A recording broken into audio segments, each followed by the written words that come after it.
Nomad Talk. We're going to talk about lights and cameras and microphones and virtual sets. Sets, S-E-T-S. It's a different conference.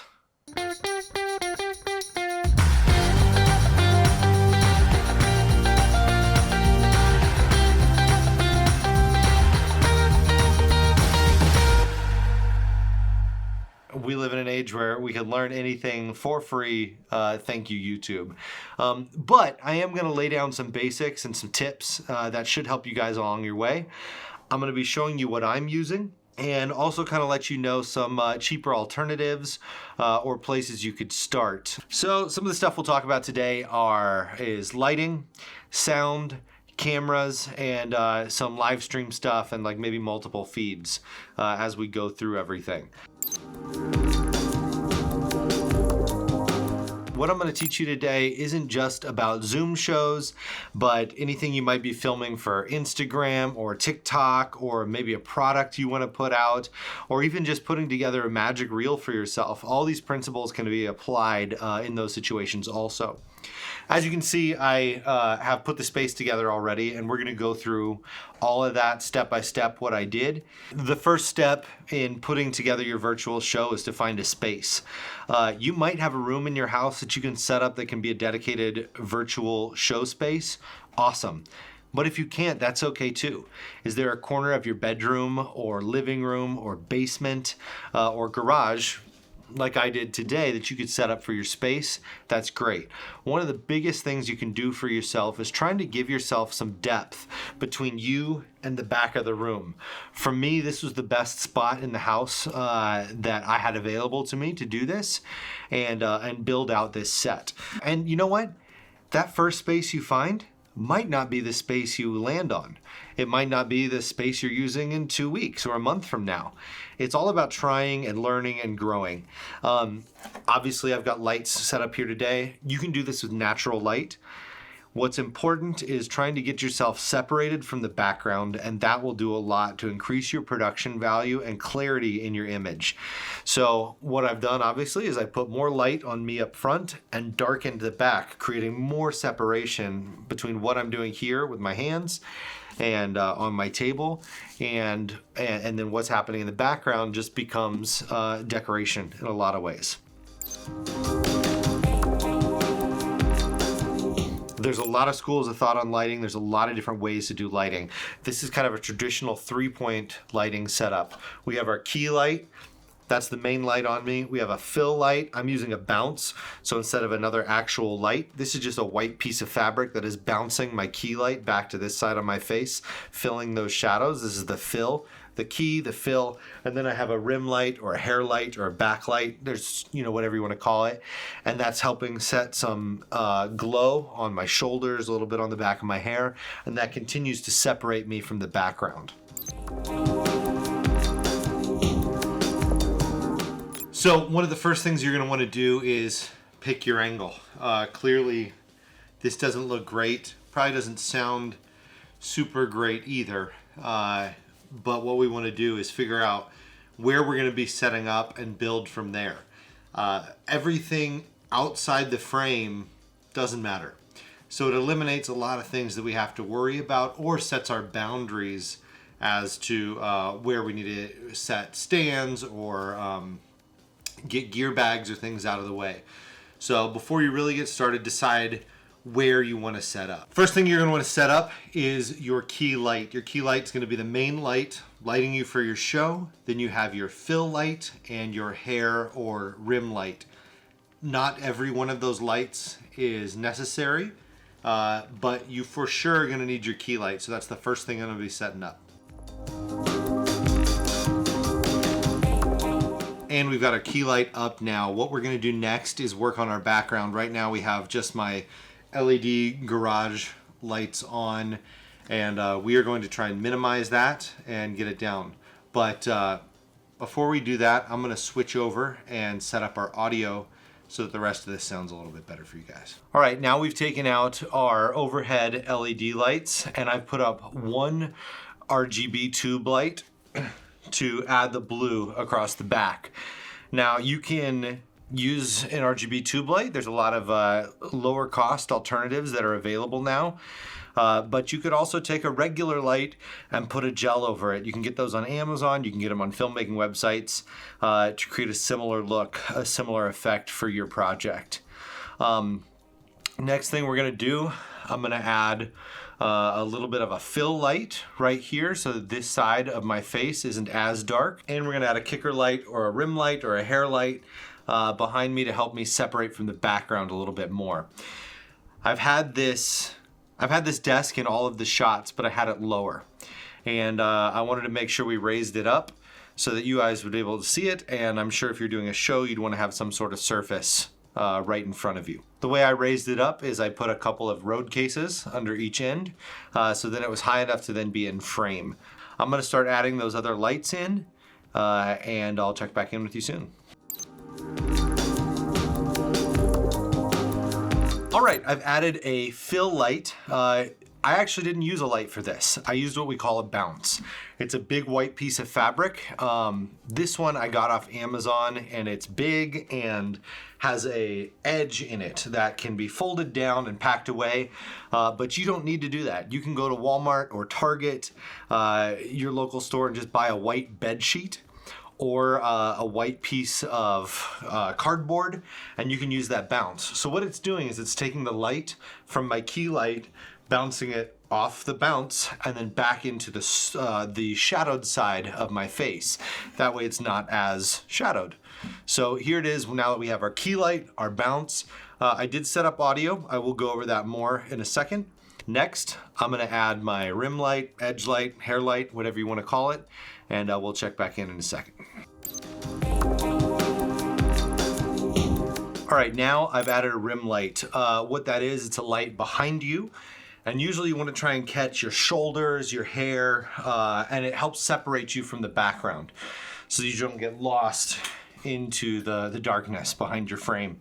So what I've done is I've hooked it up here to the ceiling and I'm shooting it back at my shoulders. On Amazon, you can get a lot of different clips and brackets and arms and things like that.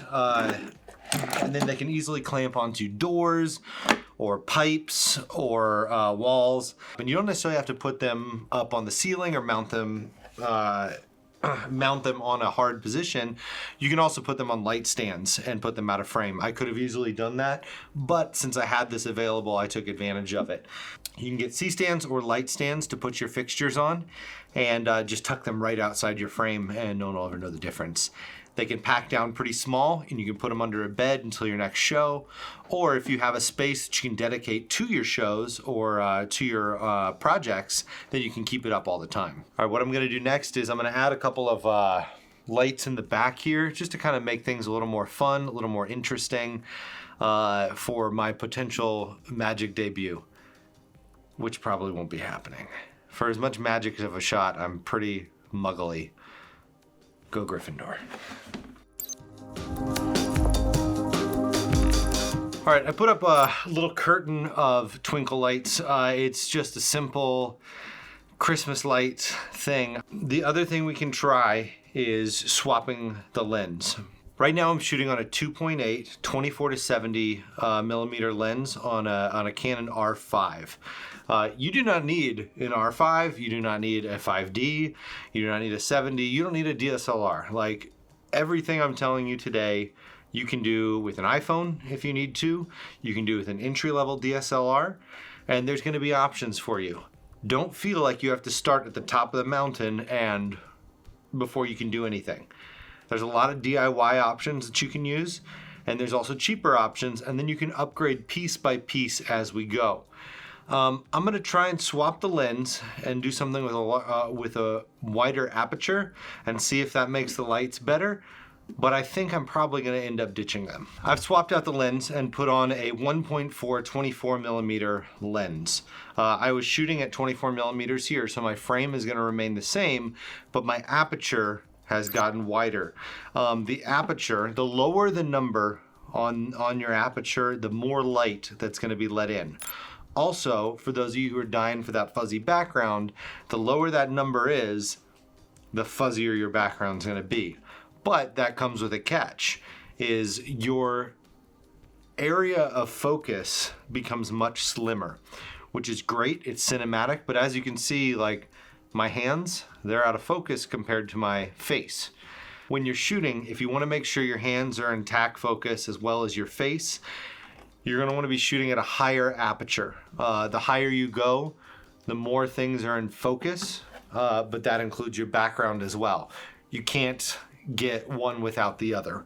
All right, as you can see, I've added a couple extra lights here in the back just to jazz things up a bit.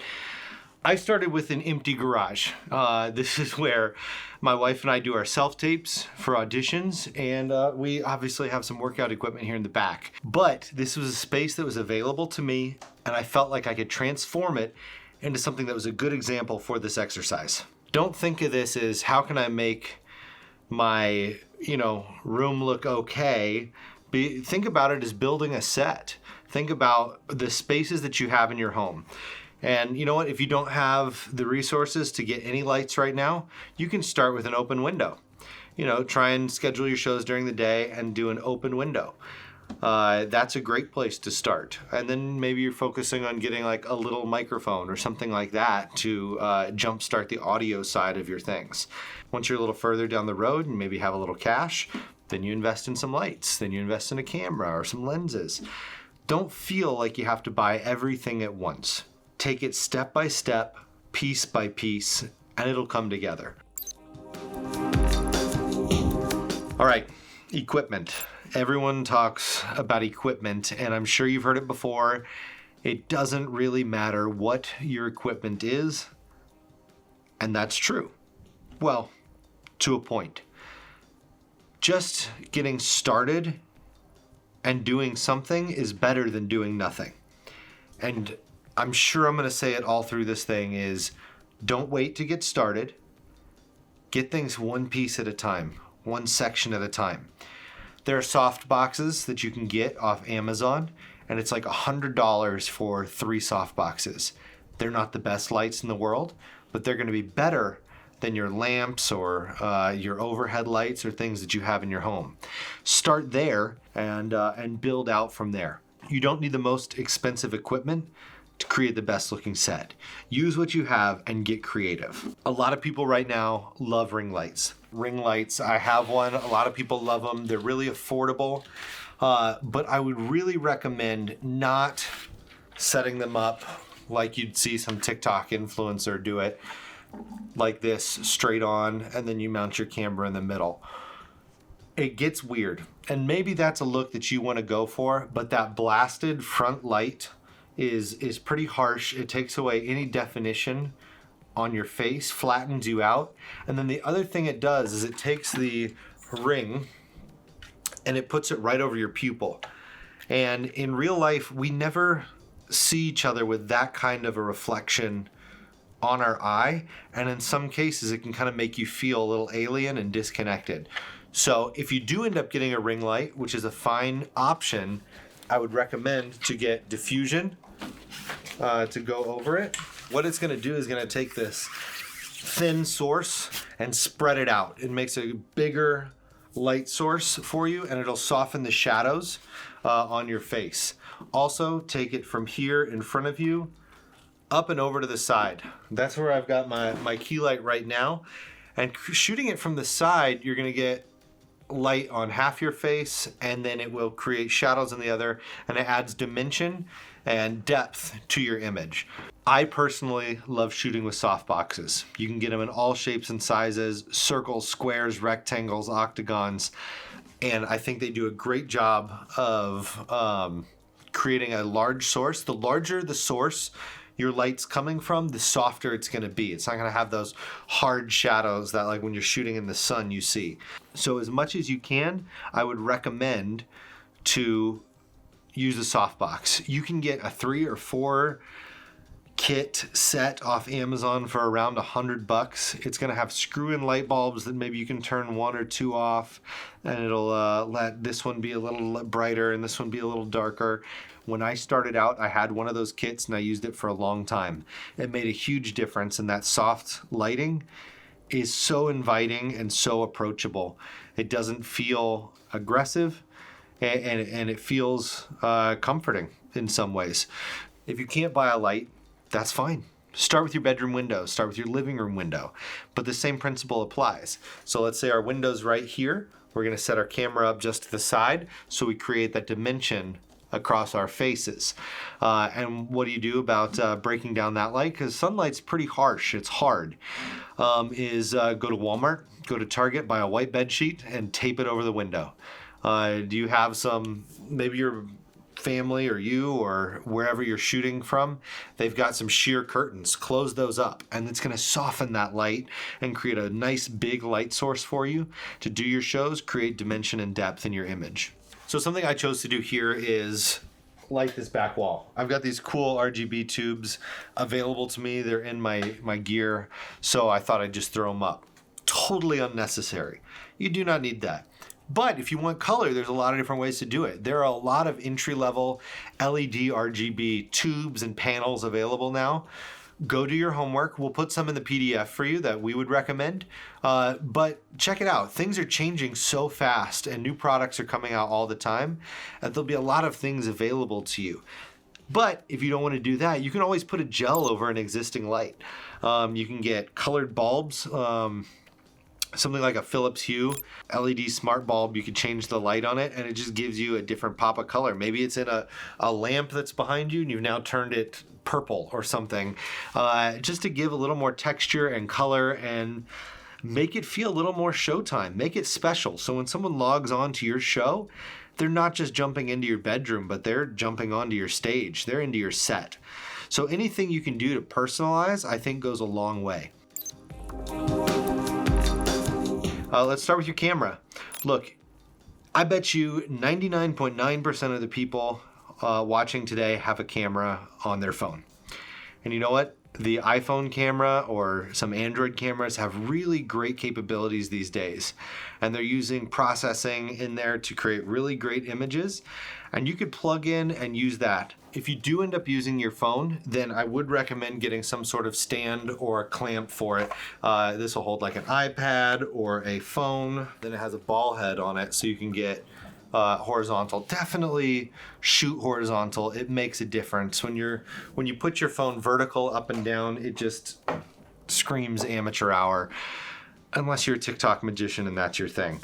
So if you're shooting with your phone, get a stand so you're not trying to like stack it on books or pillows or things that could fall or distract or become something that takes your focus away from your show. I'm shooting on a Canon R5. That's not exactly an entry-level camera, and I've really enjoyed it. It's really great. For me, I do a lot of business that is photography and video, so it's been a great option for me to be able to do both. I also have a Canon C200 that I use on projects. Each one has its own strengths and weaknesses, and depending on what I want to do will depend on which camera I'm using. I love the hybrid nature of a DSLR or a mirrorless camera so that you can take photos and video all in the same compact package. If you want to get into the full-frame mirrorless game, the Canon RP is a great place to jump in at. I think it's just under $1,000 and it's a really solid camera. That can be used as a webcam. It can be used to shoot. It can be used to take photos. It's a really great option. But like I said, you don't need to start there. You can start with your phone. Your phone shoots a great image. Every phone now is shooting 4K and you're only streaming 1080. So don't feel like you need that 4K either. You can get an entry-level DSLR or cinema camera. The Blackmagic Pocket Cines are pretty affordable. And all of those, 1080 feet out of them to StreamYard and then off to your platforms, and you're in business. A lot of the things we see on TV and in the movies are shot at 24 frames per second. So your shutter speed would be double that. You'd set it at 48. Most of the DSLRs, you'll probably go at 50 instead of 48. And that's fine. That creates a realistic motion blur. It doesn't feel like a soap opera. As your hand moves, there's blur happening. If your shutter speed increases, it's moving so fast, you start losing your motion blur. And then you'll start feeling like a soap opera. So you don't really want to touch your shutter speed to adjust the exposure of your image. Start with aperture and ISO. And then each camera is going to have its own limitations. Some you can push really hard and you can go to a very high ISO and you're in great shape and it looks good. Some not so much. Whatever camera you have, get to know that camera. Go take some time and watch videos on that camera, watch tutorials on that camera, watch example footage on that camera, and get to know it so that as soon as something gets set up, you know, all right, I need to go XYZ to achieve this look. Autofocus. Not every camera is treated equally when it comes to autofocus. Some brands are better than others, and some models are better than others. The mirrorless cameras have come a bit further in that they're even be able to do some eyeball tracking, which is pretty incredible. And from my work with the R5 and the R, they both do a pretty good job of it. Something that'll really help your autofocus work well is contrast. It's looking for eyes, it's looking for a mouth and nose, it's looking for the human face. And if everything behind me was all one solid like color that matches my shirt and matches my face and it's all the same brightness, it's gonna have a harder time tracking me. But if you can make your face bright and contrasted from the background in your environment so that the camera is not fighting to find the face, it's gonna help a whole lot. And even if you set your focus and that just lives in one spot in your space, in your set, and you don't use autofocus, that contrast is going to help your audience keep track of you also. They're not going to feel strained to be tracking you or what you're doing. All right, audio is a huge deal. And of all the things that I feel like I'm talking about today, I would say really focus on audio. People can forgive shadows, people can forgive colors that are maybe off, but when there's bad audio, it's really hard to get past it. If you can invest in your audio early, it will go a long way in setting your show apart from someone who hasn't taken the time to invest in that way. There are a lot of options. Today I'm boomed. I've got a mic right here, just out of frame, pointing here at my chest, and this one is a few $100 shotgun mic, and you don't need to start there. You can get something like this. It's like the Snowball thing. This is just a USB microphone. You can plug that into your computer. That's going to be better audio than just going directly from your camera or your phone. Those microphones are not made to be any sort of broadcast quality. So anything you can do to get away from that mic and into a different one will help immensely. Other mics you can get, there's little onboard video mics, bigger video mics. Rode makes good stuff, as well as Deity microphones make good, affordable stuff, especially if you're getting started. And then the other option too would be getting some sort of lav system. This is the Deity Connect wireless system from Deity. That's the company that makes it. And then there's a pack that would go on you, and a receiver that would then go into your camera. And then your mic is on you. As you move around, it's with you. You don't have to worry about, staying in your space. Whatever, maybe your show is more physical and you're not at your table as much. You're moving back and forth. Then a lav system is probably a good choice for you. I think for most people, the best choice is going to be Boom, because you never have to worry about the rustling of the mic on your shirt. You don't have to worry about, maybe you did a move and it pulled the wire down, and all of a sudden the wire's like dropping and you didn't realize it, and your audience now can't hear everything that you're saying. The boom mic is just the safest and cleanest option.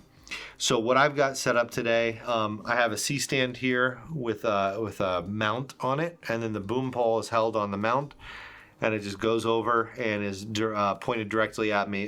Fortunately for these digital shows, no one is coming up on stage with you, so you don't have to worry about that. But say you're doing some magic for a YouTube channel that you're putting together, and you and a friend are doing it, you can set it up. I could have someone come sit in with me right now, and this boom would cover both of us without problem. So really can't recommend using a boom enough. If you can't do a boom, I would recommend something like this, the Snowball. I think these are around $50 on Amazon. They're really well made, and they've been making them for quite a while. I think this is the latest one, the Snowball Ice. That said, whatever audio option you want to go with, it's going to be better than your onboard audio. Clean audio goes a long way, a long, long way. Sometimes you're going to be in a room and there's going to be a lot of echo. There are some easy ways that you can minimize that. And one would be just taking a heavy blanket and putting it on some chairs around your space. Right now, I'm talking into a corner, and because we use this space sometimes to shoot auditions and things, I've taken some foam panels and glued them to the back of my garage door. I would not recommend any of you do that unless you're trying to create more of a permanent space, but a way you can recreate that is just taking a blanket and putting it on 2 light stands with some clamps, or putting it on some chairs or 2 ladders, anything you might have. What you want to do is eliminate hard surfaces that you're talking into. Just trying to create a soft surface for your voice to bounce into will stop the audio and won't echo quite as much, and that's going to help a lot in the clarity and the quality of your sound. Now that you've got your lights, your sound, your camera, it's all come together. You're ready to drop it in the feed and do your Zoom. You can use something like StreamYard to broadcast to multiple platforms at once, or just go directly into Zoom and magic time. Or what you can do is get something like this, the ATM Mini by Blackmagic. It's a pretty affordable switcher, and you can set up feeds to up to 4 cameras, and you can cut from 1 to 2 to 1 to 2 very easily. You can do it yourself here, or if you have someone else helping you with your feed, they can sit off camera and switch for you. You can also bring up graphics and things like that. I'm not going to dive too deeply into how this works, but it is incredibly simple, it is incredibly intuitive, and incredibly powerful.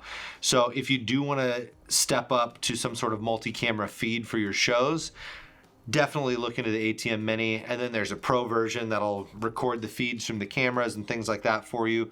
But for the most part, the ATM Mini will cover everything that you're going to need to do a multicam Zoom. You can set up an overhead cam to shoot down and get your hands or things like that. I'm just going to shoot a little here also to show you in action. We have camera 1, camera 2. You can set up to 4. It's just got an HDMI input here on the back and then a main one running out. I've got it going into this 7-inch monitor here to be able to see what the feed's looking like. You can go into your computer, and there's a switcher software from Blackmagic that you can run it all on there. You could have a computer as your other input and maybe have a countdown graphic or something, but it's as easy as this. Once you have your cameras in, input 2, input 1, input 2, input 1. You know, over there is my second camera. There's my first camera. And I can't stress enough how easy this is to use with this setup.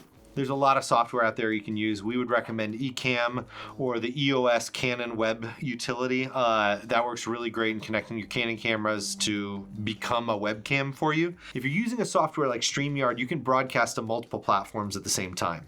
Great advantage to being able to use something like that. Or very simply, you could jump on Facebook Live and just broadcast there. There's a lot of ways to get started broadcasting live. As of right now, you can't broadcast to Instagram Live through anything other than Instagram by itself, but that could very well change in the future, and software like StreamYard will support that. These are just a few of the things you could use. There are a lot of options out there. Do your research, ask your friends, watch videos, read reviews. You're gonna find the platform that works best for you and your production. Adding the switcher will definitely take your show up to the next level. Am I right? You're right. And I think it goes without saying, you want to make sure you have a reliable internet connection. Ideally, you're going to want to hardwire in from your router if you can. Run an Ethernet cable from your modem into your computer or whatever you're broadcasting from. That's going to be your strongest, safest, most reliable connection. Nothing is worse than having your internet drop out in the middle of something important. So make sure your internet's strong and working well, and even check it before each of your shows. I've tried to bring it here as clean and clear as we can. Anything I didn't go over, we can talk about in the Q&A coming up next. But remember, make sure that your audience can see you. You want to get bright lights on you. Try and minimize the noise where you're performing your show. When creating your set, try and bring your personality into it. Maybe a poster of a past show you've done, or a magician you admire, maybe a life-size Andy Gladwin cutout. Whatever's gonna really make you come through, lean into it. When you're doing your show, the audience is your lens. Keep your focus there, come back there. Let that lens be your best friend. Put that person there. It doesn't matter if you have one person on your Zoom or 100 people on your Zoom. Let your best friend be right there on that lens and connect with it. Just like you would in close-up or walk around or a stage show, you want to connect with the audience, and right now in this situation, your audience is right there. Thanks for watching this. We're about to jump over to our live Q&A. I'll see you there, and I'm happy to answer any of your questions. If there's something we go over that's not on the PDF that's going to be in your account as an attendee, or I don't cover it in our Q&A right after this, feel free to reach out to me on Instagram, Matt_Gilmore on Instagram. Maybe we can put a graphic. Shoot me a DM on Instagram, and I'd be happy to try and help you out with stuff. Thank you so much for watching, and look forward to seeing your updated Zooms.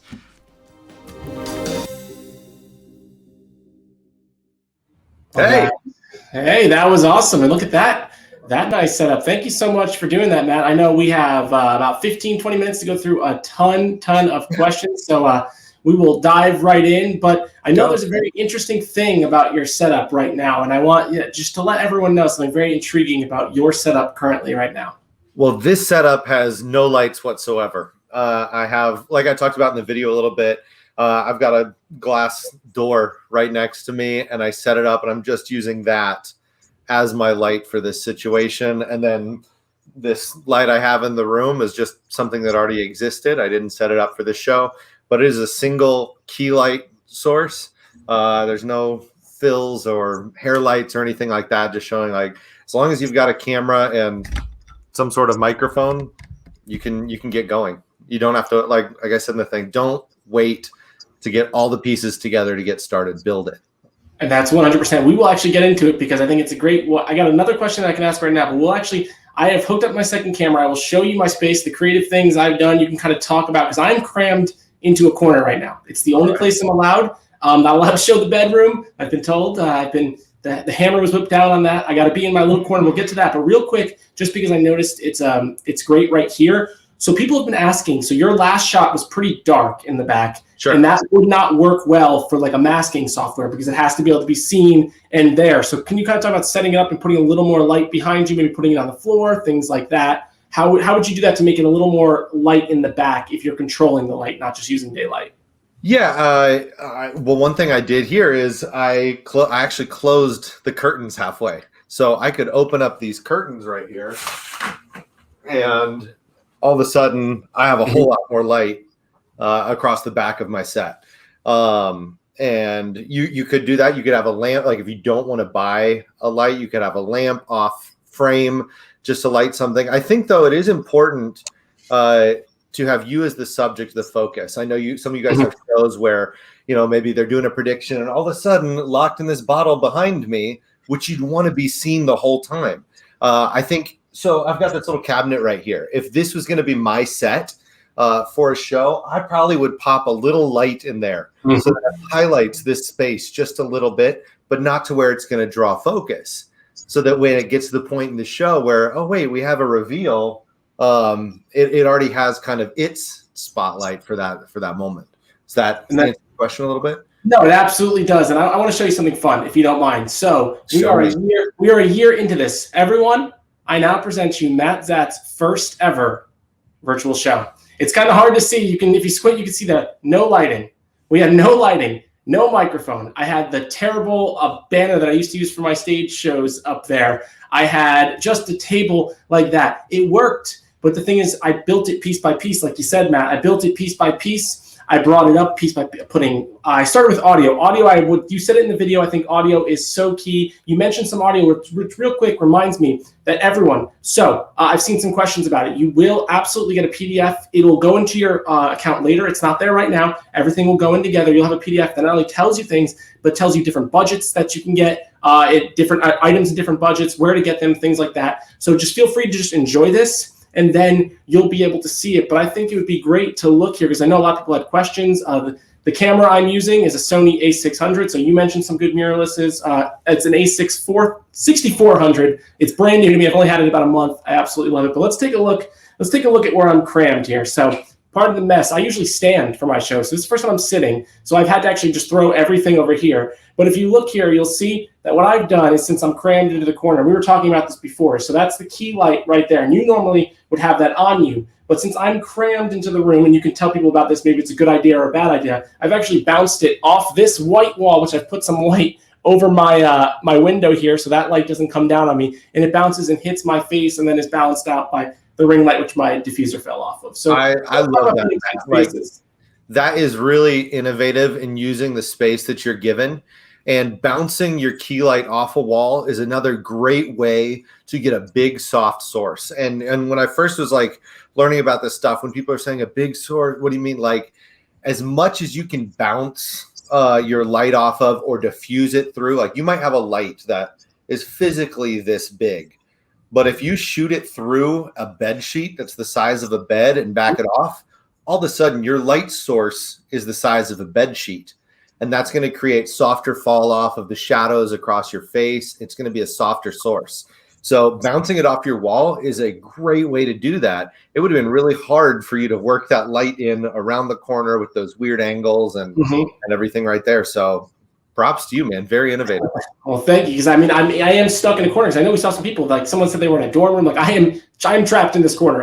And the thing is, someone also mentioned the background lights, and you mentioned the hair light. I don't technically have a hair light, but I do have some RGBs on the back too, because there's such little space behind me. It was my goal after I've seen you work. I've learned most of my stuff from you. You put it behind you. You have it push me back a little bit so I can be out in the front a little bit, and that's kind of why I did that. I didn't really like the look of the lights at first, but it's kind of grown on me, and it helps bring it out. So we do have some more questions though. I do want to get into. You talked about ATEM. I want to get into the Stream Deck, but someone had a great question. It's not solely about virtual tricks, but if you're filming for social media, things like that, do you have, maybe like tripods or angles or ways to do it and film yourself in a nice way where you're not, exposing the angles, things like get a good shot of just yourself? It really, really is. Maybe it's not a great answer, but it's a case-by-case basis. Whenever we're shooting something with Vanishing Ink, like before we shoot it, we have the magician go through the product, like where are the angles, where would flashes be, and you got to find the one that's right for you or is most often right. So if you're doing the social media, I like to think about it as like social media is an audience member standing here. So I've got my camera just pretty much eye level with me, but slightly above. That slight above angle is going to give a little bit of an edge to you. You don't want to be shooting up your nose or something weird unless that's your show. And that's the crazy thing about like video and this thing is there's no hard rule. Like rules are made to be broken. I know it sounds cliche, but that's how innovation happens. So feel free to try something out. I noticed on the talk before, he said, you want to practice your video stuff just as much you'd want to practice a palm or a move or something like that. And it's true. Bust out the camera, move the angle around, see what works for you and what you're trying to achieve. So I would totally, that's a great way. You do have to practice it. And so it's a great segue. Someone asked, is there a cheaper alternative to an ATEM? So the ATEM Mini, the benefit of an ATEM Mini is that you can just plug and play. So you can put it in, it has a software that it's an internal software that it uses on your computer, but that can go directly into Zoom and you don't need any extra software like Ecamm and OBS or something like that. You can just switch the cameras. Matt will probably show it to you now, but if you are using an Ecamm or an OBS, for people who don't know, an OBS is it's a very powerful tool, but it's also, if you are someone who is not the most tech savvy, starting off with Ecamm, the reason we recommend it is it definitely has a slower learning curve, but obviously there's things in OBS, and if you're good at OBS, some incredible things that you can do. So it's not that we favor Ecamm over OBS, it's just recommended more for beginners. But the reason I bring those up is because I'll go to this second here again. There is a cheaper alternative. It's called a Stream Deck.